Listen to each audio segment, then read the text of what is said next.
आथिखालनि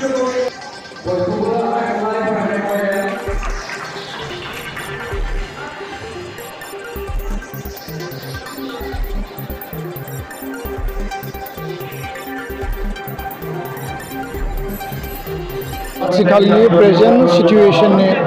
बयनिख्रुइबो मोनसे गिख्रंथाव थासारि गोबां फरायसाया साफ्रोमबो नङा गोबां फरायसाया जौ जुवा बा नोङो माखासे माने इलिगेल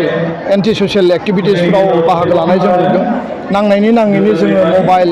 वाट्सएप फेसबुकखौ बांद्राय बाहायनाय जोङो नुनो मोनदों आरो जायनि थाखाय फरायनायनि सम फरायनांगौनि सम आनजादनि समाव जोङो समखौ नस्थ' खालामनानै लानाय जों नुदों आरो जौ जुवा आसामा एन्टि ड्राग्स मोनसे माने अभियान आरम्भ खालामदों आरो बेयाव जोंनि स्टुडेन्टफ्रा बेबायदि मोनसे यां आरो देरफुनाय समाव जि टेलेन्टेड माइन्ड जेराव नोङो गावखौ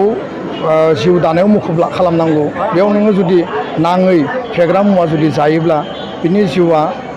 स्पइल जागोन बिनि जिउआ धंस जागोन आरो रावनिबो फरायसा फरायसुलिनि जिउखौ धंस जानायखौ जों लुबैया साफ्रोमाबो अधिकार दङ आरो साफ्रोमबो मोजां मानसि जानो हानायनि सक्तिया बयनियावबो दङ आरो बेखौ इसोरा बयनिबो दानानै हरदों उदालगुरिनि गासै मोनगु जिखिनि कलेज दङ बिथांमोना जथायै बर' स्टुडेन्ट लिटारेरि ससाइटि आरो दुलाराय बर' फरायसा आफाद गासै बर' स्टुडेन्टफोरखौ लानानै मोनसे बेयाव निउ स्टुडेन्टफोरखौ वेलकाम खालामनाय मोनसे फ्रेशमेन ससियेलनि हाबाफारि लादों आरो बेयाव बिथांमोना गोबां माखासे एक्टिभिटि लादों जि एक्टिभिटिफोरा स्टुडेन्टफोरनि थाखाय गोबां इम्परटेन्ट आरो बिथांमोननि साहस बिथांमोननि आन्डारस्टेन्डिं आरो बेयाव मोनसे स्टुडेन्टनि मोनसे ससाइटि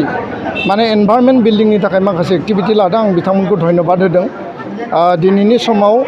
स्टुडेन्टनि गोबां चेलेन्जेसफोर दङ आरो बे चेलेन्जेसफोरखौ जों जुदि काउन्टार खालामनो हायोबासो बा जों गावखौनो फिट खालामना लानो हायोबासो जिउआव गावखौ सासे राफोद माने स्टुडेन्ट हिसाबै बा साक्सेसफुल स्टुडेन्ट हिसाबै जों दानानै लानो हागोन दा बेखिनि बाथ्राखौनो आं शेयार खालामबाय आरो आङो लुबैदों साफ्रोमबो बर' स्टुडेन्टफोरनि जिउआ गोग्गो जाथों बिथांमोना जि सिमांखौ लानानै कलेजाव एडमिसन लादों आरो बिथांमोननि गार्जेनआ जि उद्देश्यखौ लानानै बिथांमोनखौ फरायनो दैथायहरदों बेयाव जाहाथे जेब्लाबो जाफुंसार महर मोनो आरो केरियार दानाय स्टाडि माने खालामनाय बे खुनु कमप्रमाइज बेयाव गैया सर्टकाट जेबो लामा गैया जि सिस्टेम प्रसिडिउर दङ नोङो हार्डवर्क खालामनांगोन मोजाङै फरायनांगोन मोजां क्लास खालामनांगोन जिखिनि फेसिलिटि दङ बेखौ नोङो इनकालकेट खालामनांगोन आरो बेजोंनो जोङो medical engineering IAS IPS higher स्टाडिसनि थाखाय थांनांगोन आरो गोबां मानसिनि जिउआव जिखिनि माखासे थासारि फैयो बेखौ खोब धैर्यनि पेशेन्सनि गेजेरजों जोङो लामा लानांगोन होमबानो जिउआव साक्सेस जागोन आं बेखायनो खावलायदों जे माहारिबादनि फारसे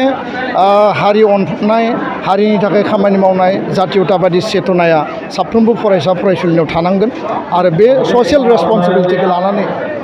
बयबो हाबा मावनांगौ होननानै आं खावलायो गोजोन्थों